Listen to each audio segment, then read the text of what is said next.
We've all seen it. Your friend posts those jaw-dropping vacation pics, five-star resorts, infinity pools, candlelit dinners by the ocean, and you think, wow, how do they afford that? But here's the truth. Not every luxury vacation is what it seems, and not every smiling selfie comes without financial baggage. Today, we're pulling back the curtain, how much those trips actually cost, how people really pay for them, and why you should never fall into the trap of keeping up with the Joneses, or worse, money dysmorphia. The social media illusion. First, let's talk about perception versus reality. Social media shows the highlight reel, not the bloopers, not the credit card statements. A beachside cocktail looks glamorous, but you don't see the $28 price tag, or the fact they'll be paying it off for months. Luxury vacations can be, and often are, financed. Points, miles, credit cards, personal loans, even borrowing from savings earmarked for something else. The takeaway? Don't assume the trip equals wealth. Sometimes it equals debt. The real price tag. Let's run the numbers. That 7-day Maldives getaway? Flights, $1,800 each. Resort, $1,200 a night. Food and drinks, $200 plus a day. Excursions, another $500. Total, easily $12,000 for two people. Even cheaper luxury trips, like 5 nights in Mexico at a top resort, can run $5,000 to $7,000. And that's before tips, souvenirs, and the inevitable extras. How people actually pay. Not everyone pays cash. Common ways these trips are funded. Travel rewards points, smart if used right, but often requires big spending first.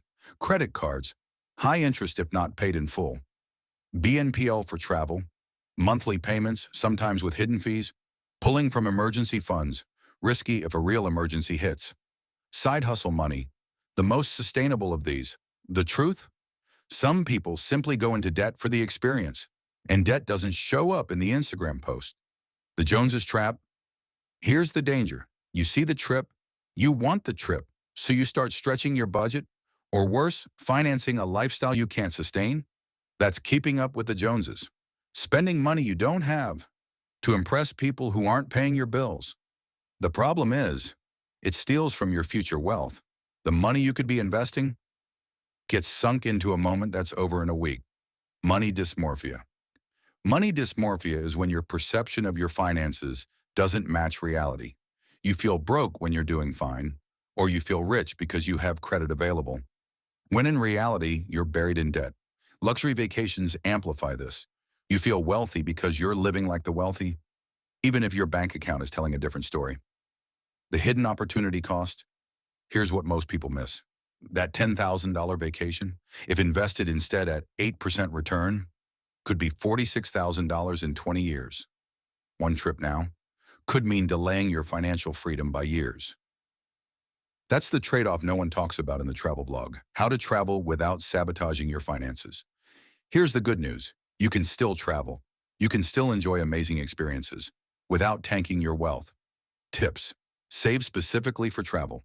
Use points from expenses you'd already make, not manufactured spending. Travel off-season, consider Airbnbs or mid-range hotels over luxury resorts. Focus on experiences, not appearances. Building a freedom-first mindset. Ask yourself before booking, will this trip bring me joy beyond the photos? Am I paying cash or am I borrowing from my future? The wealthy mindset isn't about never spending. It's about choosing when to spend and why. When you prioritize freedom over flexing, you start making choices your future self will thank you for. That amazing trip your friend just took, it might be fully paid for, or it might be sitting on a credit card at 22% interest. The truth is, you don't know, and that's why you can't let their choices dictate yours. Build your wealth, protect your freedom, and when you take that dream vacation, it'll be because you can truly afford it. If this gave you a new perspective, hit like, subscribe, and share this with someone tempted by the Joneses. And drop your own money-saving travel tips in the comments.